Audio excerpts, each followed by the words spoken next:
welcome everyone. And Marissa, thank you for getting us started. Marissa works here in Camp Hill with me at Classical Academic Press. And it's always a pleasure for those of us here at CAP to talk to anybody who's working with CLT.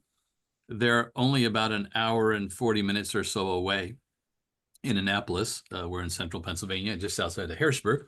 So we get to see one another usually a few times a year.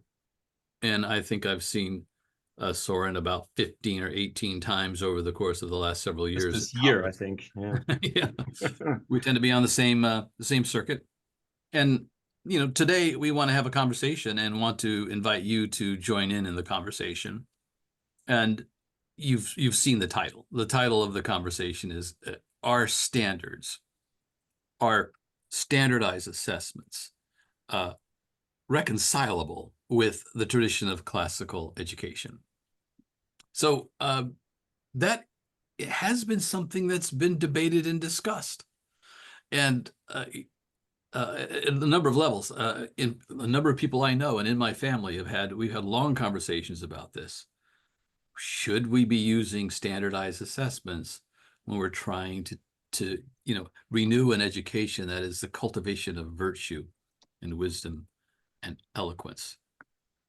So we'll get started with this question. Soren, why don't you just tell everybody a little bit about CLT just off the bat, in case there's somebody who just joining the conversation and doesn't really understand why we're talking to you about this question. Well, I don't know that either, but I'm honored, Chris. It's good to see you. Yes, CLT stands for Classic Learning Test, and we were founded in 2015, so we're celebrating our 10-year anniversary next year. And it started as just a college entrance exam, so we only had a test for 11th and 12th grade, but we're now a suite of standardized assessments all the way down to 3rd grade. So while in the beginning we would say we are an alternative to the SAT and ACT, and then an alternative to the PSAT, we can now also say we're an alternative to the ERB and the MAP test and the Iowa and the Stanford and the Terra Nova and the CAT and all the other standardized tests out there. Could you give us like that high-level description of what a standardized test is? Why are they even called such as they are, standardized? Right. So they are standardized in that all students at a certain test administration are taking exactly the same test with the same questions. And not only that, with the same difficulty level. And so now that is something that, my colleague Noah Tyler, you've probably talked to him many times, and the psychometricians, there's entire fields of psychometrics that talk about the creation of a test and the analytics behind the test. But essentially, the idea is to have across the nation, to have an assessment that is supposed to be the standard by which we measure a student's success or potential failure. And so that the questions will be the same for all the students, at least that take it on that certain administration. And so I could go into the psychometrics of it, but essentially every single passage, every single question that you will see or that a student will see is previously field tested, meaning that a lot of students have seen that particular question, that particular passage, and based on how students answer it, right, you then determine what the difficulty level of that question is. And so there's level 1 to level 5 kind of questions, difficulty level. But again, the idea is to have a standard across the board for an assessment that all students take versus, you might have, I saw Josh Dyson here, right, Classical School of Wichita, when they have their final exams covering the content of their assessment, that might look very different from what Regent School of Austin is doing as their final assessment, even though it might be in the same grade level, and they may have even read the same books, right? But it's not standardized across the board. Thank you for that.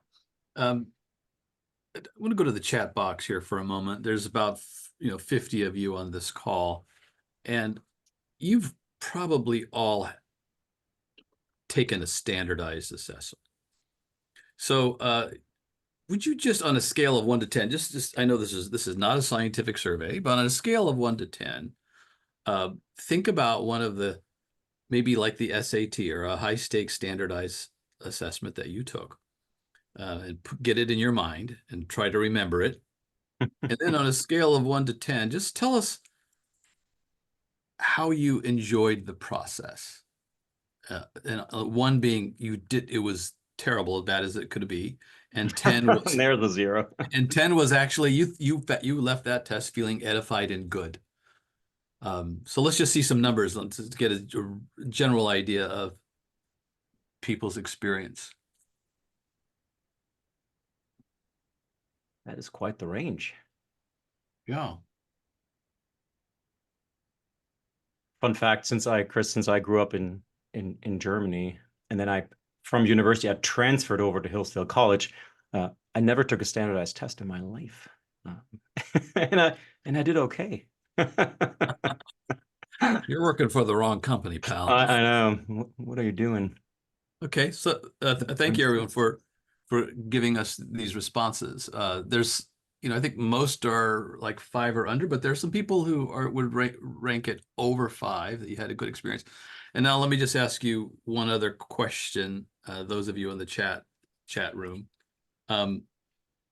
If you are a teacher, do you think that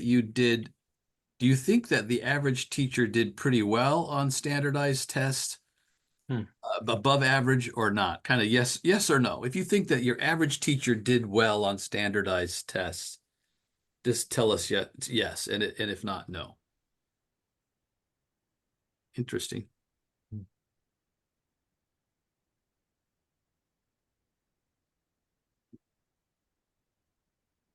So I think one thing we're seeing, Soren, is there's variety of what people, Absolutely. what their experiences, and even their projections of what they think might be the case. Mm-hmm. I've often wondered about this. Sometimes teachers, in my opinion, especially like in the lower school, they have tended to enjoy being teachers, and sometimes they succeeded in the system that they were in, and so they propagate the same system and they use the same tools and methodologies, or at least they've been formed to do that. Right. Yeah. So Jeannie says this is difficult to determine. You're right. I'm just kind of throwing this question out into the ether. What do you think? Maybe, with no data whatsoever to back it up. But I have some of my own experiences too, and mine would probably lean towards yes, that teachers often were good at school. They were good students. They view themselves as good students, but not always the case. Well, then, Soren, I want to ask you this question and see where it goes. Or did you want to make a comment about that? Well, I guess I would ask you then, what you just said essentially equated a high standardized test score with being a good student. Mm-hmm. Aren't we now kind of pointing to that, maybe that tension that is in the title of today's webinar? So doing well in the standardized test, let's say the SAT, does that mean you are a good student? And then maybe the follow-up question, good student at what kind of school? Right. It raises some really interesting questions, like what kind of an instrument is the CLT or the SAT? Because the instrument you use predetermines what you're going to be able to see.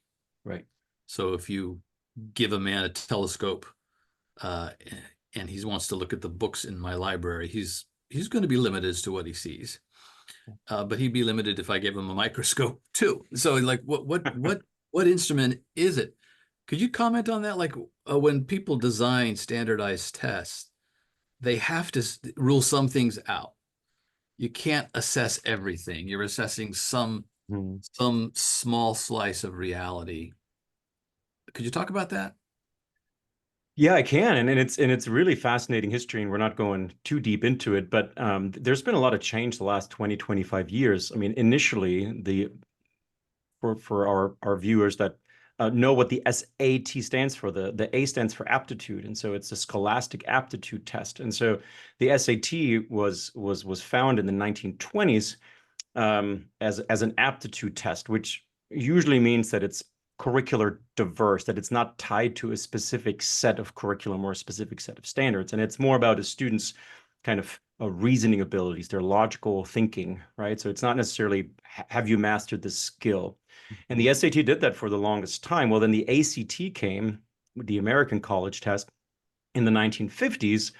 And without going too much into the the criticism of aptitude tests, but they were saying that's not fair, right? Because they accused the SAT of, well, you're just essentially assessing just pure mental ability, right? And not if a student is a good student. So the ACT came around and said, well, we're going to assess what's being taught in the classroom.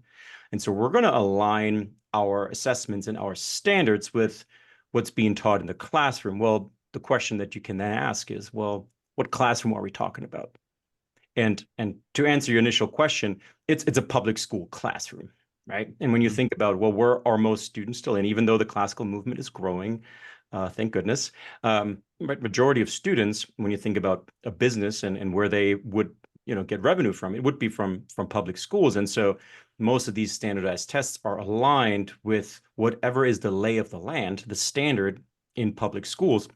Well, in the 2000 teens, College Board, who owns, so to speak, the SAT, they decided to align themselves with Common Core because they were losing some market share to the ACT, who already did that. So all that to say, both of these tests now are aligned with a public school, a Common Core curriculum. So those standards are the standards of a public school, which as classical schools, as classical homeschool families, could say, well, we're different, right? We're intentionally different, and we're, we teach at such a higher level, but ultimately the standard is still set, by these testing companies that when they set them, they talk to the big districts and big public schools. So I'm going to ask a meta question that's even below that one. I'm thinking about, as you're talking, I'm thinking about markers that indicate something. Right. And depending on what the standard is aligned with, it's creating a correlation or an indication. And I'm thinking about now like physical health.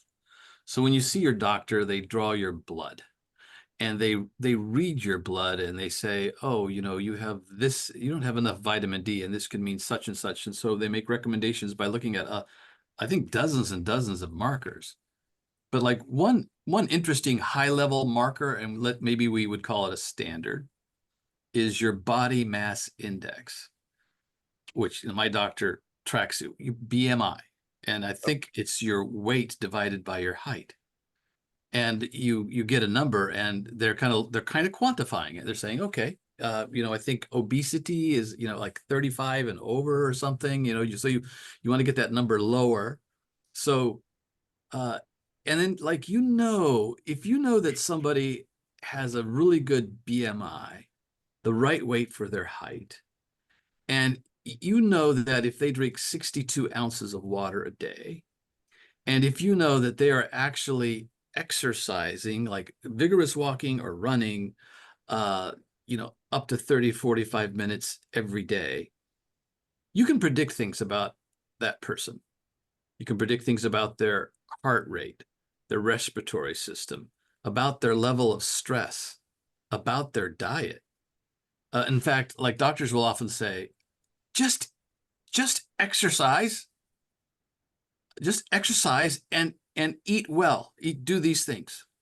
Right. And they know that if you do that, all kinds of other good things are correlated and are true of you. So it's a kind of generalization, right? So if you drink 62 ounces of water a day and you take a 45-minute walk every day, way to go.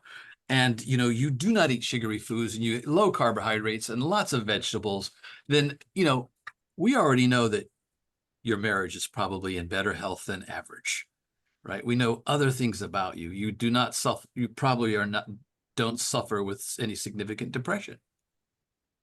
So could you comment on that? Like, when you're taking a measurement that you were looking at reading and mathematics, but not all reading and not all mathematics. And we're looking at how people are doing in those two areas. And are we then generalizing and saying it's usually the case, not always, that if you can demonstrate that you're doing well in mathematics up to algebra on a certain kind of test, that other things are true about you as a student? Oh, that's a really, really good point. And I mean, you started just with the BMI, right? And I think if that were the only determination of whether or not you're healthy, well, I would push back, right, and say, well, Dr. Perrin, I am pretty overweight when it comes to the BMI standards. In fact, I chose a life insurance that would not just look at that because I Mm, also like to lift mm, weights. And so I actually have not a whole lot, but I have some muscle, which some people don't have. Well, mm, muscle weighs more than fat. And so if we're only looking at the BMI, well, I'm 6'4", 220. I'm overweight. But I think if you were to meet me, and you would probably not look at me and say, gosh, that guy's unhealthy, mm, right? That guy's overweight. Now, you mentioned a lot of other factors, right? You mentioned the exercising, you mentioned nutrition, right? They're doing your blood work. And mm, so I think so often the tension, right, with classical education and the standardized test is that if we reduce it just to that number, right? Because I think if we do, then we're leaving out all the other things that make especially classical education so beautiful and why families flock towards it. Now, could we argue that there are still some markers that we'll probably want to hit, and there's certain research, and I can't quote all of them, right? But in general, I think the success of a child when it reads on grade level by third grade, I believe, I mean, I don't know the exact numbers, but it increases exponentially, yeah. right? So there are probably some of these markers that we can point to, right? And say, okay, let's take this measurement, so to speak, in third grade, right? And the PISA test, for example, does that across the world, right? Let's take some of those measurements and say, okay, right, we're hitting the mark here, or we're not. But all the other things that go into that, we're not talking about enough, right? And I think Mhm. that's why so many times we feel this tension of, well, but this test doesn't value, and I'm not talking about CLT, this test doesn't value all these other things, right? Because we could also say, well, if you just read to your child a lot, isn't your child just going to be better for it, right? If you do poetry, isn't that good for the child's soul, right? Isn't that set that child up for future success, right? All these things we do value so much, but then when it comes to the testing, well, we don't really measure them. Maybe we can't measure them. Correct. And so if we're reducing everything and pay that hyper emphasis on just the test, and in public schools, unfortunately, that is the case to the point where salaries are right and bonuses are dependent on just the body mass index, Hmm. right? And so now you're telling Soren, don't exercise anymore. It's actually going to hurt you in the end, Hmm. right? Don't don't eat these carbs. I mean, they kind of are good for you because but really don't, because you want to lose weight. Because when you're getting your measurements for your life insurance, right, you really want to be as as light as you can be, and in a way potentially as unhealthy, because then you're going to get benefits from that, right? I don't know how, not a perfect analogy, but I think that is the struggle and the tension that we so often face, that all these other things that you mentioned we're not really looking at, and we're just looking at the test itself and these And fabricated standards and measures. it's very helpful to hear you as someone who works for a standardized test say this. Every test has its limits, and we're dealing in probabilities. One of the great mathematicians of the next 30 or 40 years might not do well on the math section of the CLT this year. So we're looking at probabilities and correlations, and we have to take this, therefore, with a grain of salt, just like we would with the BMI, which means a good administrator and a good teacher is not only looking at the results of a CLT. And this brings me to the acknowledged limits of any instrument. For example, these standardized tests, in order to be standardized and normed across all kinds of human beings, there has to be the same test taken the same way. So once you start differentiating the test, for example, if you said to all of your constituency, take as much time as you want, you would it would change the nature of it being standardized. So, but that imposes a limit. It just means that when you're taking that kind of a test, you're on the clock. And not in every case in human experience, when you're reading literature and thinking about it and reflecting on it and discussing it, are you on the clock? And when you're trying to solve some kind of a math equation and think mathematically and quantitatively, you're not always on the clock. So there automatically, you have to kind of just discount to some degree and realize that some students just won't perform as well Yeah. on the clock and if they haven't prepared for this kind of test. And that maybe raises another question, because in a lot of classical schools and homeschools, the way we teach is not to use multiple choice questions. Correct. Correct. And so we're training kids to think, to write, to discuss, to debate, and then we give them a big multiple choice test and say, you need to do this well. And by the way, you've got 20 minutes on this section. Go. So explain that tension and how you handle it. Yeah, no, that's a great point. And just a little side fact, the SAT was actually based on what was called I think it was called the Army Mental Test or Army Aptitude Test, and it was, to see, after World War I, World War II, to, who we're going to send to the front lines and who's going to be in intelligence, right? And it was predicated on no, these folks have to make quick decisions, important decisions. Also, talk about a high stakes test in that situation, right? That determines where you're going to be sent in a war. I think there are a couple of things, and I think when people think of COT, for the most part, we're still thinking of college entrance, which yes, there are higher stakes to that. So maybe let's divvy it up a little bit and talk about kind of the grammar school setting. So 3rd through 8th grade, we surveyed hundreds of schools. We talked with folks like you and Martin Cawthron and Andrew Kern, and if we do test, when should we start? When is too early to start, right? Because some schools test, they test pre-K, K, 1, 2, and we decided on 3rd grade, and that was the overwhelming kind of majority of folks. We don't really assess our students before 3rd grade. The next step for us was to see, okay, if we do that, one of our core values as an organization is we want to be humane, which, again, coming from a testing company, you could see some of the irony there. But how can we create a humane testing experience? Well, one is let's treat children with dignity and honoring them for the full human beings that they are. And so maybe fabricating passages about processing of Greek yogurt or, I don't know what, is maybe not the best way to do that. Maybe we can expose them to some amazing children's literature, right? Some great ideas, some beautiful passages, some artwork, some poetry. Yes, it also, of course, is then more aligned with the classical school, but really, when you think about just the composition of the test, the other is time. Do we really need a 3rd grader to have that kind of pressure? I don't think we do.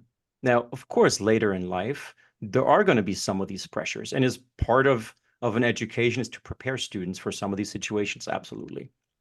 But in 3rd grade, in 4th grade, in 5th grade, probably not necessary. And so for those tests, we give recommendations. We had that field testing, right? We had students take it and kind of see how long did they take, right? So we have some recommended times, but ultimately, if Susie just needs a little bit longer time, and maybe she reads this passage from Aesop's Fables, and she's just so excited about it, maybe let's not stand next to her and say, Susie, no, you really got to hurry up. Like, this is important. And so given families and giving schools that opportunity to say, hey, take that pressure away from them. So one, they're being exposed to the kinds of materials that we want them to be excited about, right? And then let's remove some of the pressure of the timing. Those are just 2 ways we feel like could testing then be a bit more humane. Again, once you get into the high school, it is a little bit different, right? Because now we're talking scholarships. We're talking about, well, these colleges have a certain expectation for what these scores mean. And so there is a little bit more of that high stakes nature, and we can certainly talk more about that. And so in the high school, though, there is a clear, you have 2 hours and you have a certain time for each of these sections. And yes, not only are we assessing your ability to read this Chesterton passage and answer questions, but also you have to do it within 40 minutes, right? And if you don't, you might lose some points. Mhm. I struggle with that personally, right? Because in a way, are we incentivizing speed reading potentially, Mhm. right? Are we incentivizing just skimming just to find the right answer? But that's where we like to emphasize this is just one little piece, and they ideally do it once a year. And so hopefully that doing this once a year is not going to change the students so fundamentally that now they go home and they read the Lord of the Rings and they just read every fifth word and they're just skipping through to the right. So I hope that answers your question. Even kind of in the grammar school versus the high school, how we're trying to slowly, right, make some changes to make it more, probably college applicable versus in the grammar school. Thank you, Soren. I'm going to take, just want to tell our participants how we're going to proceed. We're going to give you some times for Q&A with Soren. But there's someone who's on the clock who's asked to ask her question now before she has to go to a meeting. Absolutely. So we're going to let her do that. But then when after Soren answers a question from Jane Ann Myers, I'm going to go to this topic. What is a standard, and what makes it a standard, and what is it about CLT that might make the way it presents a standardized test is challenging, and sometimes it can be something that can be a tool in the toolbox of an administrator or a teacher, and even a student, that can be an asset, that can be at least one slice, one bit of evidence to consider and contemplate. That shouldn't be the tail that wags the dog. And I think that's what Soren's willing to say too. Yes. It can be a part of an assessment strategy. It ought not be the whole. Jane's question is this. She says, I'm wanting to know more about the nuts and bolts of the CLT, how the subtests were chosen, and how the questions were developed. Yeah. That is a fantastic question. I think it will be a perfect segue to our conversation about standards. I think one thing that I love so much about CLT, and I'm one small part of it. Many of you have probably heard of our founder Jeremy Tate, who a man I look up to, and is a dear friend of yours, Chris. Mhm.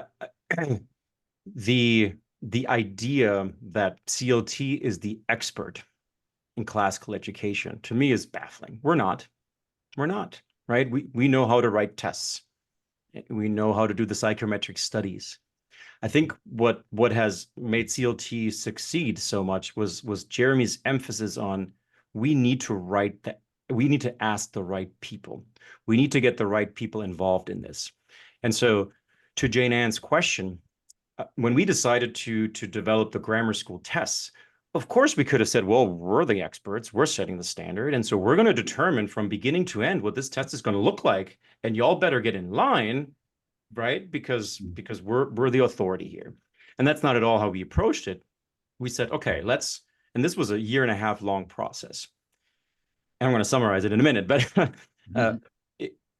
what do people like about some of these other standardized tests?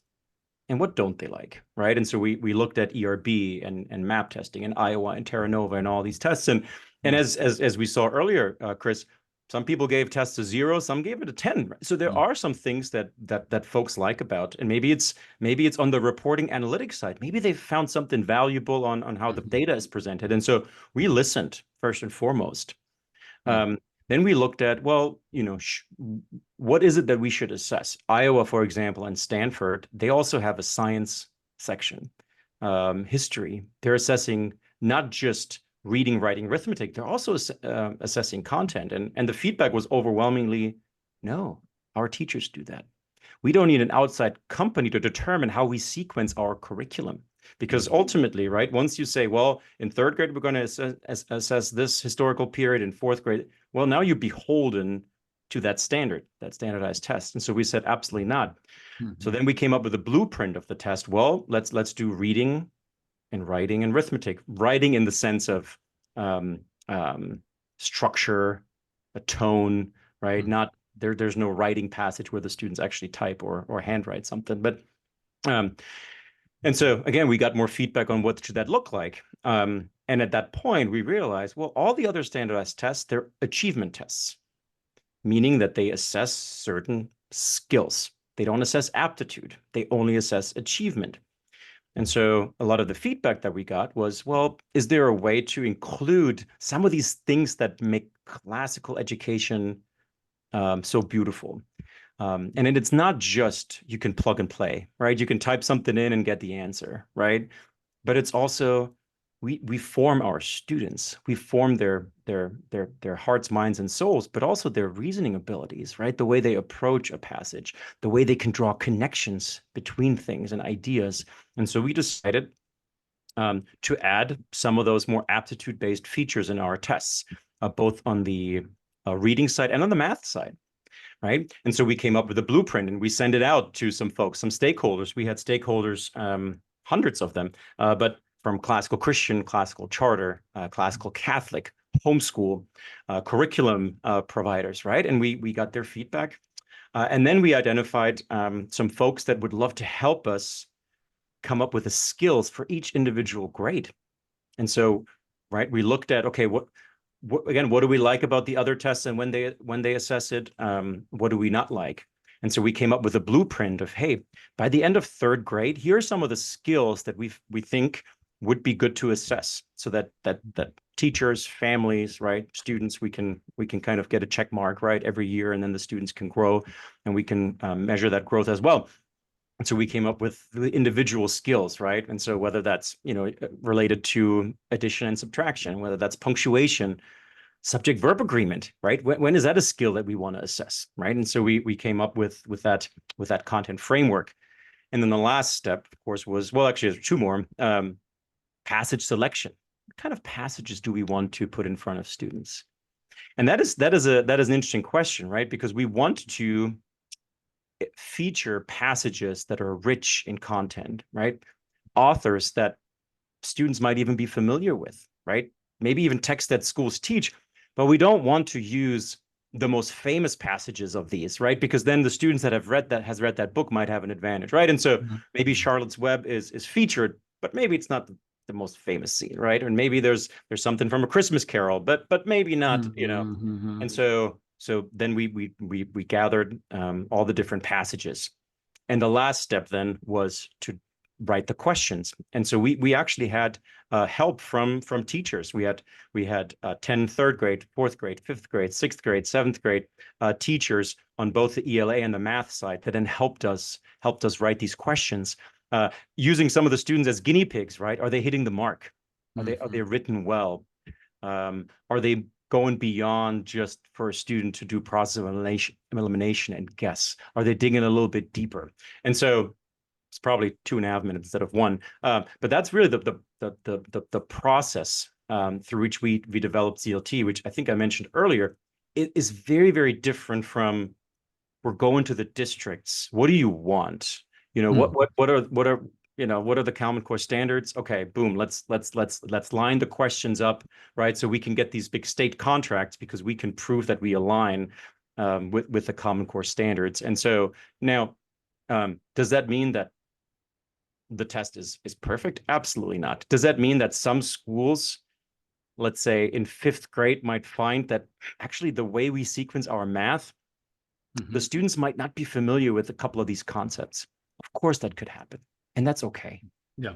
In fact, when I was a head of school, when we used Iowa and I think then ERB, we came to learn how those tests were sequenced. We looked at our own sequence, and then we interpreted the test results accordingly. Yeah. I remember, for example, we found that like our seventh graders were scoring a little low in geography, but they were still doing like average, maybe just below average. And we realized, you know what? We don't even teach geography yet, but they're still doing okay. But it helped us to discount, to properly interpret the results, and so that's necessary, and that's just what a wise teacher and administrator will do. Now, I want to offer you another analogy and let you respond to it. So, if you're driving from San Diego to LA, You can get on the big interstates through the center of the state and get there fairly fast until you get to LA, and then there's always traffic. Or you could take the Pacific Coastal Highway along the shore, and it's a beautiful drive. It's not as efficient, but boy, it's gorgeous. And let me give you another analogy. If you're going to start running, you could run circles around the parking lot for a half an hour.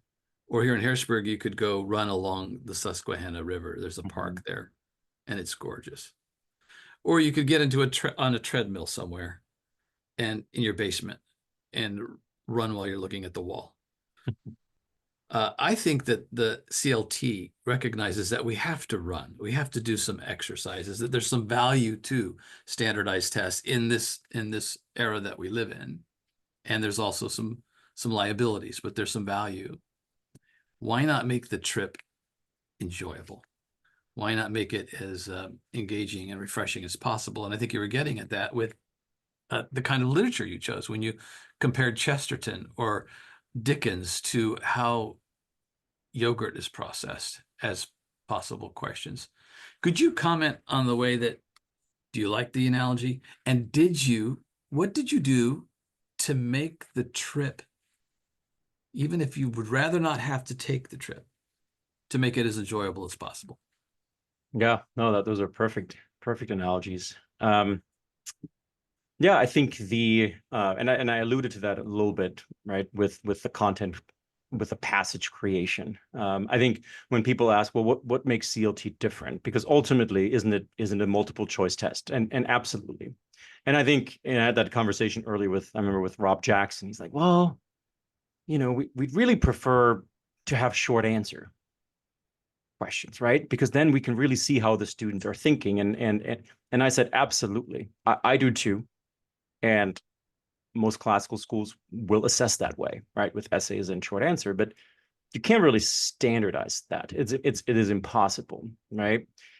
I don't necessarily, I don't know if I like when people say, well, testing is just this necessary evil, right? Because I do think we can turn it into a potential good. Let me ask you this, Chris. If we asked the same question you asked earlier about people's experience with standardized testing, and we asked the same question, said, well, what is your experience with meetings? How do you feel about meetings? I asked my wife that question, and because usually when I ask you how was your day, there's ultimately some meetings that were just not great. Mm-hmm. Well, what is it about some meetings?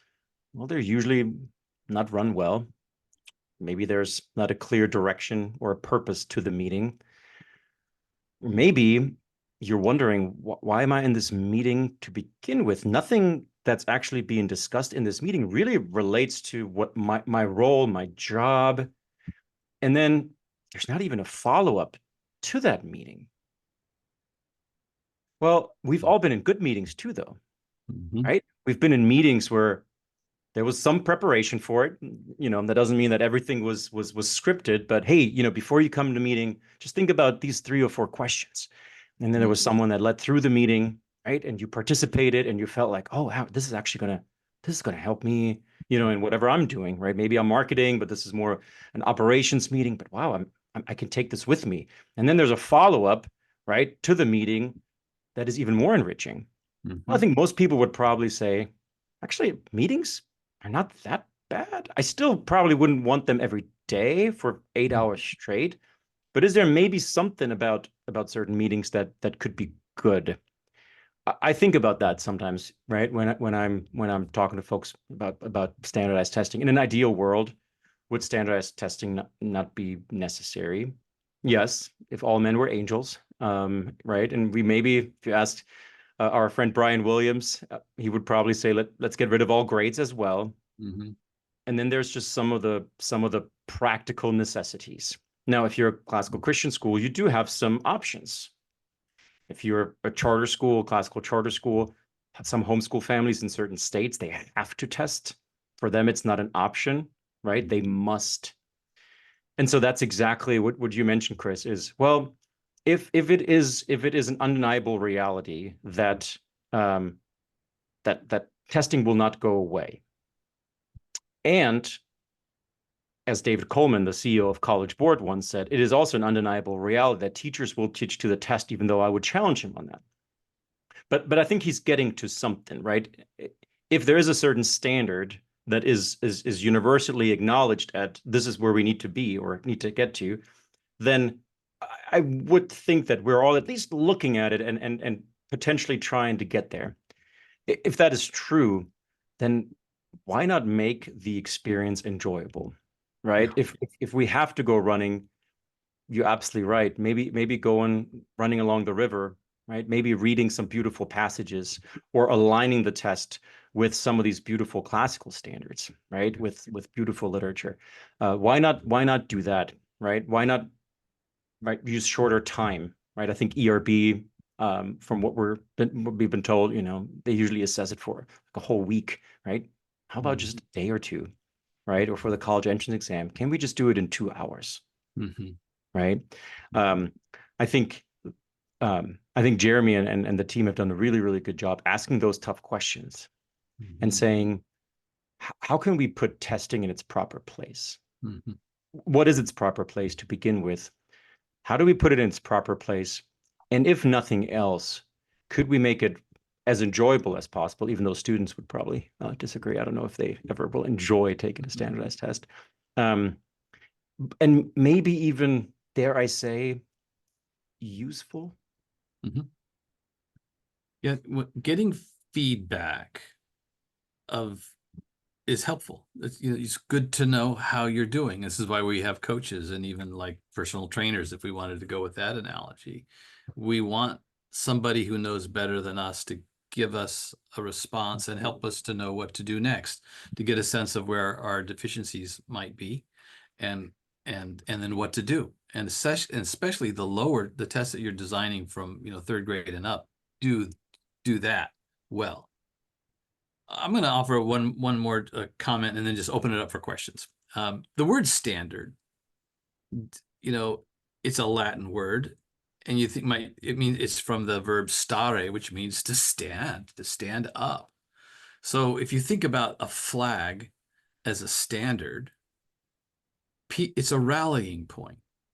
People come to it.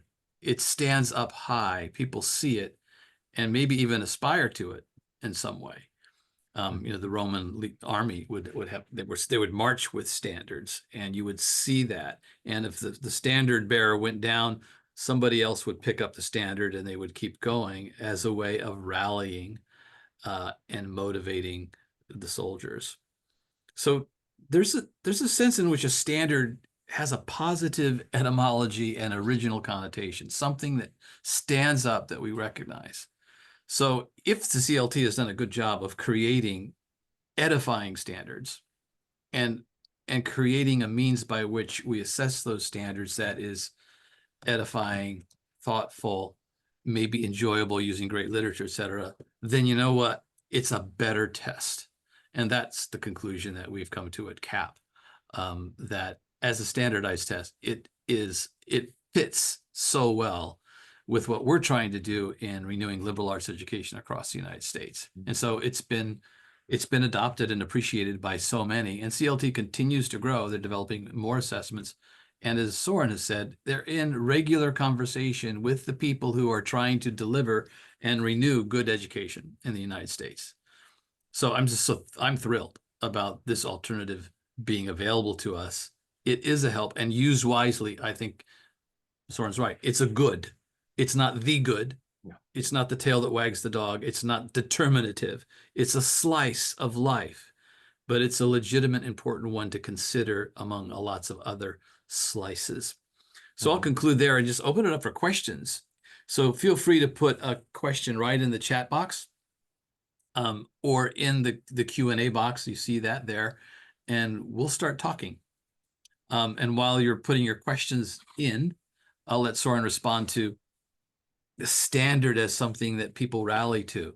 Yeah. That relates to what Coleman said, and like teaching to the test can be a temptation, but it's recognizing that when you lift up a standard, people come to it, people look to it. Right. Yeah. Yeah. No, I think you're right. I think testing is inherently pedagogical Mhm. too. Right. I mean, what is one of the questions that that students most frequently ask when it comes to even the content that they're learning? Is this going to be on the test? Is that going to be on the test? Well, what is underlining there? Underlying there, Mhm. is it important? Right? I mean, that's really what the students are asking is it important enough for me to know it? Because if it's being assessed, well, it must be important.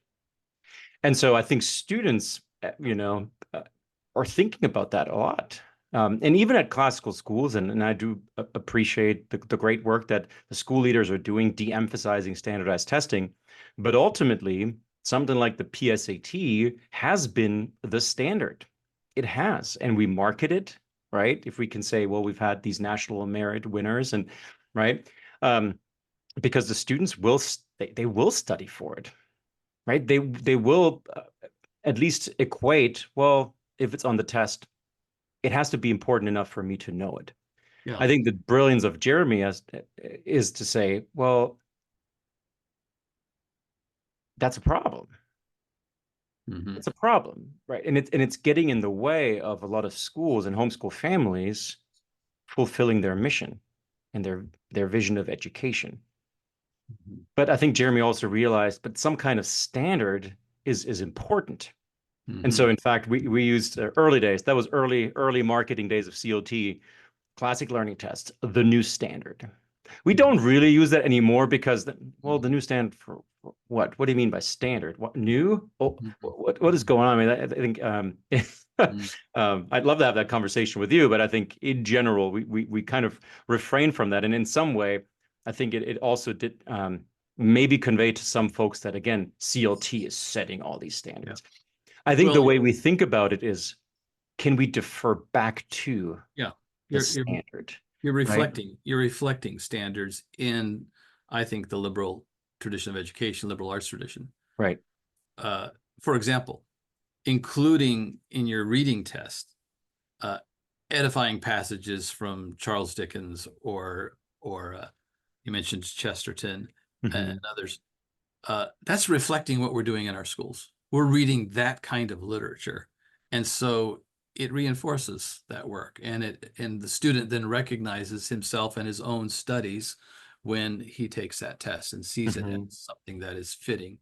So that kind of synergy is healthy, I and think it's so too.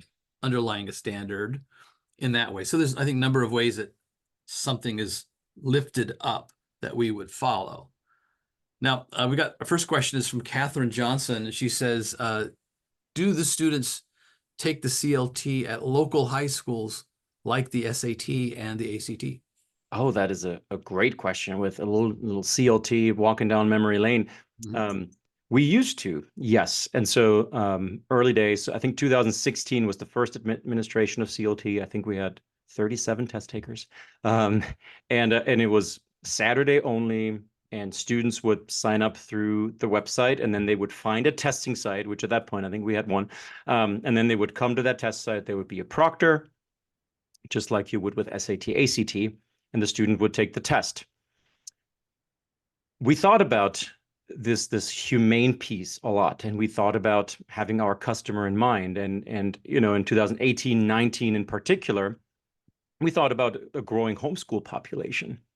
And we listened to our families. And what I didn't know, I wasn't aware of at the time, was that so many families would drive 3 to 4 hours to Mm, get to an SAT or an ACT test site. They would arrive, they would drive the night before, get a hotel room. So they would spend on top of the fee, they would sometimes spend three, four mm, hundred dollars just to take the test, especially if they lived in remote areas. And so interestingly, in late 2019, we piloted something called remotely proctored testing, where a student could actually take the CLT, and that's for the college entrance exam, from home. And then COVID hit. And what is it? A fortune favors the prepared mind, right? What seemed like a stroke of luck, even though I don't like using a worldwide pandemic as that, but from a business perspective, right?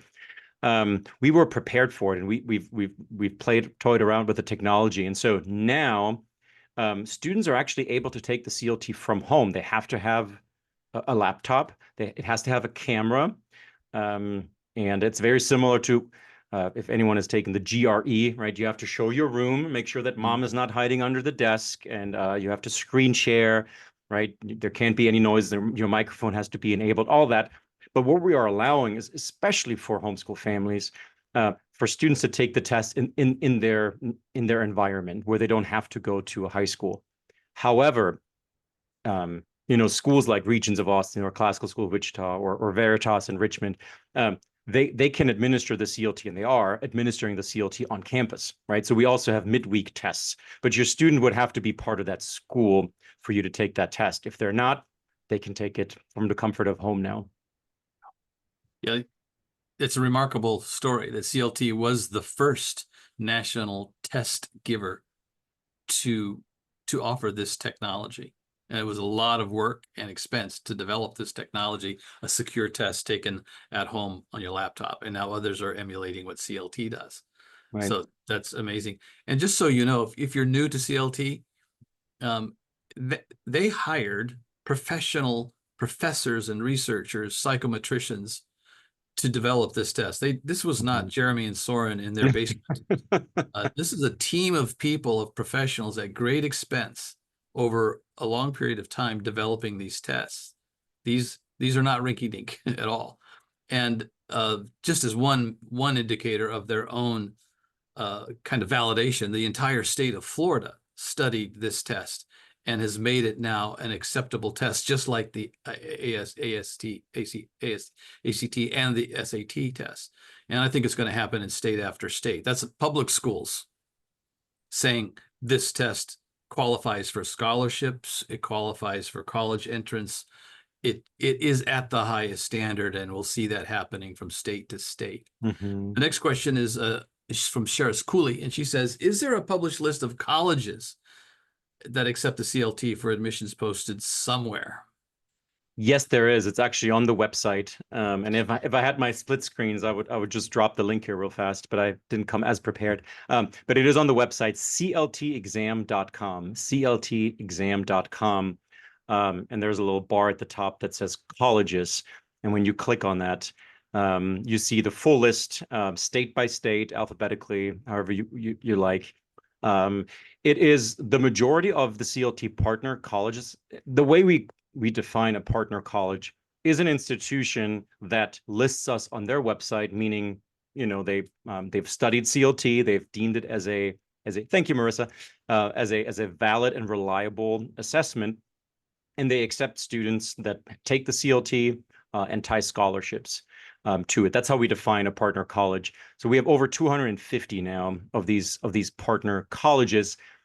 It has become a little more difficult to define partner colleges because of this movement that you've probably heard of called test optional, right? Where now a lot of institutions don't require standardized testing anymore. However, they make it optional. And so there's also a lot of institutions where students can share their scores with, but it's not required to get into that school. The majority of them are faith-based, liberal arts, classical colleges and universities. And so your Newman Guide Catholic schools, right? Benedictine, University of Dallas, Franciscan, Ave Maria, your Grove Cities and Hillsdale colleges and Dallas Baptists and Abilene Christians and Biolas and Palm Beach Atlantics. But as you mentioned, Chris, and thank you for your kind words, the entire Florida State University. In fact, I am after this flying down to Florida for the Florida Roadshow and visiting 6 of the 12 Florida universities, which of course opens up a brand new market for us, and even allowing public school students to take the CLT. So it's a growing list, and we're just absolutely thrilled, because ultimately, when a college accepts CLT, to me, in my mind at least, they're not accepting CLT, the company. They are welcoming your students. They're signaling to classical, Christian, Catholic, and homeschool and charter school families that this is a place where they belong, right? And I don't think we can say that for all universities anymore, unfortunately. Yeah, thank you for that. And you can probably tell that I'm a fan, and yeah, I'm so much of a fan. I was a fan in the very early days when they first got started. That we've partnered with CLT to just to publish their guide to the test, and so I put that in the chat panel. You can get a really beautifully designed guide that CLT put together for preparing for the test. There it is, lovely. Beautiful. Just open up the first few pages. I mean, it's just it, we didn't design this, CLT did, but we were just so impressed with it. We're happy to publish it. Yeah, it's gorgeous. So there's just like any standardized test, especially the high school one going into college, you want to prepare for it. I remember my son, he went to a classical Christian school, and when it was time for the SAT before the CLT existed, one of our parents hosted for 6 Saturdays in a row SAT practice tests, and 4 or 5 students would go to a coffee shop every Saturday, and this parent who was an attorney would just run them through the test, read it, give them the responses, and then they went and took the test. They prepared for it. So I encourage you to take a look at that. Now, next question is Eva Kelly Hall, and they all did pretty well. When during the year, would you recommend taking the CLT 10 for a homeschool student who's also planning to take the PSAT this year? Oh, that is a great question. And the PSAT is still administered usually in October, I believe. So both on the homeschool side and on the school side, actually, we have a lot of schools that still do the PSAT. I would recommend it for 11th graders. I don't necessarily recommend it for 10th graders, but we can talk offline about that. But for high performers, absolutely, right? So again, we're humble enough to also understand if you are able to be a national merit winner, there is a lot of scholarship dollars, and college is expensive. And so I'm not one to advocate for, which is don't do that out of principle, right? However, the idea of doing the PSAT in 9th grade and in 10th grade and 11th grade, it oftentimes pulls you away from the classroom, right? From what's really important. And so with CLT, you can take the CLT 10 in 9th and 10th grade, and we usually encourage it once a year. There's 2 ways you can approach that.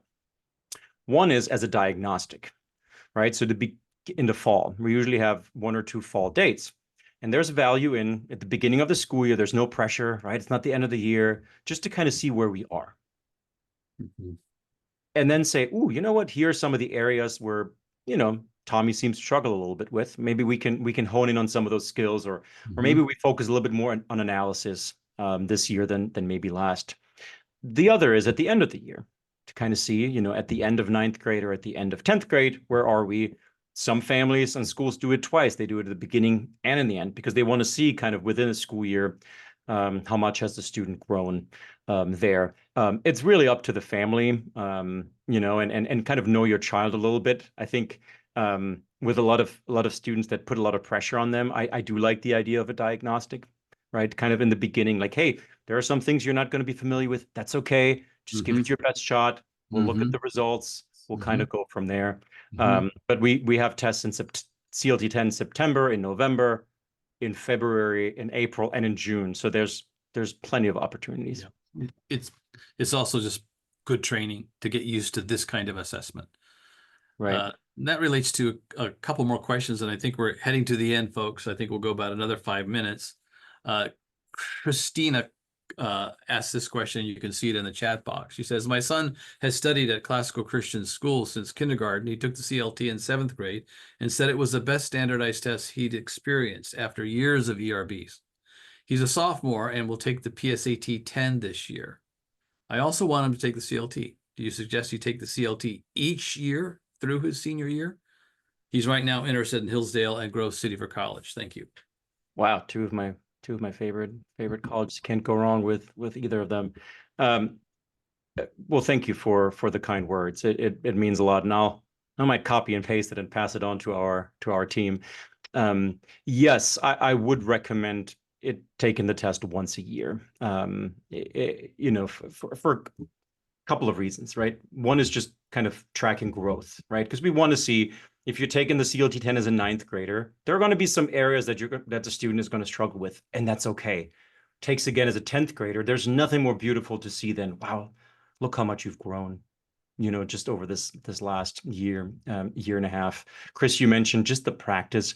I remember when I first met you, I think it was in 2018, Chris, and Mm. we talked about standardized testing, and you gave me kind of a percentage ratio of, you said something along the lines of, when I'm thinking about CLT and preparation for CLT, you said, I mean, 70% is just good instruction, but 30% is familiarity with the format. And that really resonated with me, because I do think that a student that has never been exposed to great books, never read a primary document, they can do a test prep as much as they want. They're probably not going to do very well on the test. So good instruction year after year, going to good schools, home schools, is the best preparation. But then there is this percentage, whether it's 10 or 30, of, well, I want my child to be comfortable with it, right? What is one of those trite statements? There's no competence without confidence, right? You really want to be familiar with the timing, with the format, with the question types, right? We feature these questions, these analogy questions that the SAT used to have. Well, a lot of students are not familiar with them. And so being, every year taking a CLT 10, again, putting it in its rightful place, I think is a good idea. However, I would be the first one to say, don't have your student take it 4 times a year. It is not necessary. Mm. Maybe in 10th grade, if they're taking it for the first time and they're scoring above 100, and you're thinking, ooh, CLT has this national award. We're going to actually make the announcement here in a couple of weeks, where students are able to win scholarships. Absolutely. At that point, would I encourage a child, take it again? You might be able to win that national award. Absolutely, of course, but that would be the only exception that I would make.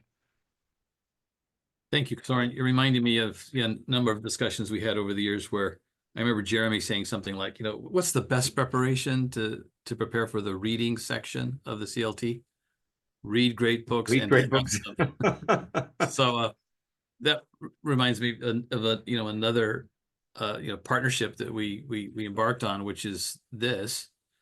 We decided, well, let's create a Yes. reader that has great readings, in this case on the virtue of justice, and then follows each reading with questions that engage the text closely and familiarize students with the tradition of virtue, particularly the virtue of justice. And then the questions that follow each of these readings, and there are about 50 of them, are all patterned in the same way as the questions that follow the CLT. So that's the Justice Reader that will be coming out in the spring, I believe. And just another way, but the advice that Jeremy first gave stands. Read great books, Right. in seminar format, discuss them, read them, learn how to enjoy and reflect upon them, contemplate them, write about them, and it's great preparation for the CLT. Next Chris, question. one quick comment, because thank you. I mean, it's been such a wonderful project, and you guys are the absolute best. I am so thrilled about the Justice Reader. And one reason why I'm so excited about it, actually, 2 comments. One, the last couple of weeks, I called the families of the CLT 10 National Award winners. And sometimes the students picked up, sometimes the families. I mean, it's a big deal. The top 50 students in the country of already high performers that take the CLT 10, some of them didn't even remember taking the test. Oh, I did well in this? Oh, what does that show you? Testing in its proper place. Right? It's not that consumes them, that they think about constantly. It was a complement to their learning, to their education. It was 2 hours, and then they moved on to what's really important. And hopefully reading the Justice Reader. I think the other piece is we're talking about how it impacts the classical movement, and that is incredibly important. And that's why we do what we do. I think what happened in Florida, and we've talked about this, is now students and schools for the first time being exposed to some of these authors. Yeah. There are districts in Florida, and Florida's standards, right, going back to our topic, are not by any stretch the worst in the country, right? They're actually pretty good. And yet I talked to these districts and these schools, and they said our students have not read anything older than maybe 60, 70 years. And so the CLT is challenging. And then they said, well, but now we want to prepare for it. And so we're reading more great books. One district said we're reintroducing grammar instruction, Chris. Wow. We're reintroducing grammar instruction. And so we talked about kind of testing, maybe driving some changes in curriculum. I would argue those are probably some good changes. And if we can say, oh, and by the way, here's the Justice Reader as well as another Yeah. resource, right? Here's what Yeah. Classical Academic Press is doing. Here's what all these other amazing people in this movement are doing. This change in Florida might be a beachhead for a lot more excitement about what we're doing here. That's so encouraging. Boy, that's an entire district, many schools saying we want to start reading great literature now because of this great test. It's on the test. It's on the Here's test. here's Danielle. She asked the question, do you have data on international schools that administer the CLT where English is not the primary language of instruction? And how do scores of these international schools on the classical learning test compare to the national average? That is a great question. And Danielle, Gallo. Oh, I think oh, San Jose, right? Is it San Jose? Catholic school in South America, I think. Ooh, put me on the spot. Put myself on the spot. I would love for you to send me an email because I don't have it off the top of my head. And so I can't tell you. I'd have to do some digging. And I think part of the difficulty too is international schools where English is a second language versus international schools that might be kind of missionary schools where English is actually their first language, right? And so I don't have that. I do know that we have some schools. I remember there's one, Korea Liberal Arts Academy, I believe, and English is not their first language. And sometimes I'm looking at their scores and they're doing a lot better than some of the schools in America, which is just striking to me. But I don't have any data off the top of my head. But would love to hear from you. So feel free to shoot me an email. She did say, by the way, in the chat box that yes, she said Okay. yes, sir. So I think it's the person you think she is. Okay. Perfect. Okay, and then I think we're just one or two questions left, so we'll finish with those. And Lindsay asked this question: recommendations do you have for schools and families in how they use the results of the CLT? Oh, that's such a great question. I think we learned really, really fast, especially working with classical Christian schools. You never want to say things like, "Oh," and then you can use the data to improve your curriculum, or you can use the data to improve, right? Again, we are here as a resource and a tool. We're not want to dictate how schools and families do their job. And so we want to be, like I said, a resource and a tool. We have incredible, we're not calling them salespeople because they're really not. So for example, Adam wrote, he just got promoted. So he's now our senior director of partnerships, and he works with a lot of our Christian schools. And so after a school administers, whether it's the CLT3, the CLT7, or the CLT, he meets with a school and they look at the data together. Right. And then he can, of course, we can give some feedback. Hey, here's kind of what we're seeing. The students tend to do really, really well here. They seem to struggle a little bit on this end, right? And over the last 2 years, right, there seems to be a trend. Absolutely, we can point that out. I, I think philosophically, here's how I'm usually approaching it. And Chris, I would love to hear your thoughts on that.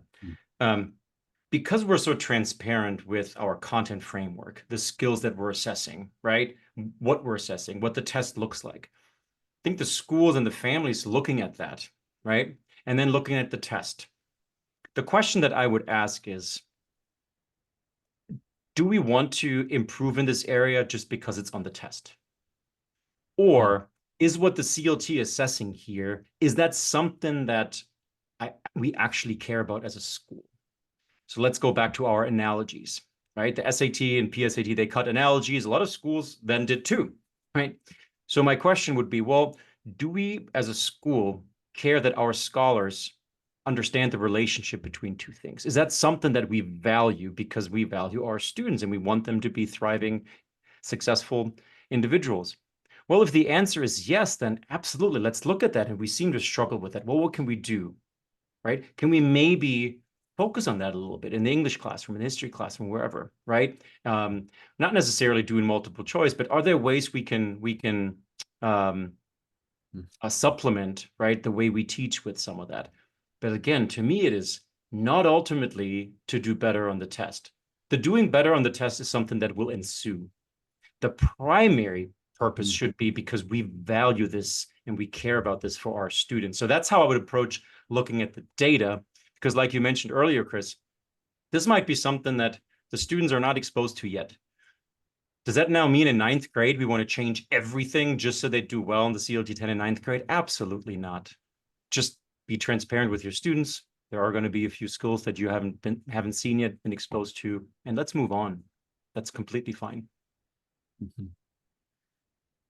That's really helpful to hear. And then I think if a family was thinking, well, this CLT, we were going to be applying to go to Grove City, and we'd like to get the best score on it that seems reasonable. Well, Right. then you can find those gaps and do some self-study. And that's usually not that hard to do. Right. And the CLT is not so comprehensive that it's complicated, right? It's not, especially literature and reading. It's not like, well, you just need to keep reading good literature and learn how to contemplate it and respond to it well, because Mhm. great passages can be substituted one for the other. It's not that complicated. Mathematics, there's a discrete set of skills that you need to learn, Right. and the CLT student guide will help you know what those are. So if you're having a little trouble with, quadratic equations and Yeah. whatever the skill might be, you can shore that up for the next assessment. Well, it's been such a delight, as it always is, to talk to you, Soren, and the team there at CLT. Could you close by just telling us kind of what's next, what you're excited about, where you're going next, what new ventures CLT has before them? Yeah, yeah. I mean, we are so excited. This past spring was the launch of our CLT 3 to 8. And so the feedback that we've gotten has been so positive, and we're still hungry. We always want to improve, and so we meet with schools, we get their feedback, but we're excited to really launch this in the grammar school, and so many schools already have made the move. It's daunting, right? If you've been doing ERB or Iowa for a decade or two, you're afraid for the transition, the loss of historic data, and so we have a great team of educators that will support you in making that transition. I'm really excited about that. Mm, But I think on the higher ed side, I mean, we are seeing a return to standardized testing. I mhm, think the kind of post-COVID, mhm, we're test optional, and just send us your AI essay. And I think colleges are realizing it doesn't quite work. GPA maybe isn't the best indicator, especially if you're at a public school where everyone gets a 4.0 or above. mm, And so I think we're seeing a return back to that, and I'm excited for CLD to be part of those conversations. Like I said, Florida was the first state. I do hope that there are other states that are following. Um, but I think what I'm so excited about is that our leadership team is not keeping the eye off the ball. And that is our mission. And that is to reconnect knowledge and virtue by providing meaningful assessments and connections to seekers of truth, goodness, and beauty. And we're not compromising one bit on that. mhm, And I think that's what made CLT such a good partner, I think, to you all, right? Because you're the exact same way. mhm, And so we're excited about continuing to share the good news in a way. Jeremy has been given a microphone, mhm, right? Because we're taking on College Board. That's quote mhm, unquote sexier than some other things in the mhm, movement, right? It's something that I think people make stories about. And mhm, what Jeremy is doing, he's handing the microphone to you. He's handing it to Andrew Kern. He's handing it to mhm, Martin Cawthorn. He's handing him to the mhm, college and university that we believe in. I think for more and more folks to hear about this amazing movement, Chris, if the classical movement thrives, CLT is going to thrive, and it has to be that way. mhm. And we're excited about that. Thank you so much, Soren. Yeah, it's just fun to be paddling in the same canoe with you guys, Yeah. trying to renew classical education in the U.S. and and it's fun too being with all of you who, in your own way, are maybe it's a bigger canoe now. We're all paddling together. We're all trying to do this for the sake of our children, our communities, churches, and our country. So thank you for for your work, each of you who've been on this call. We really appreciate you. And we hope you have a great rest of the day. God bless you all.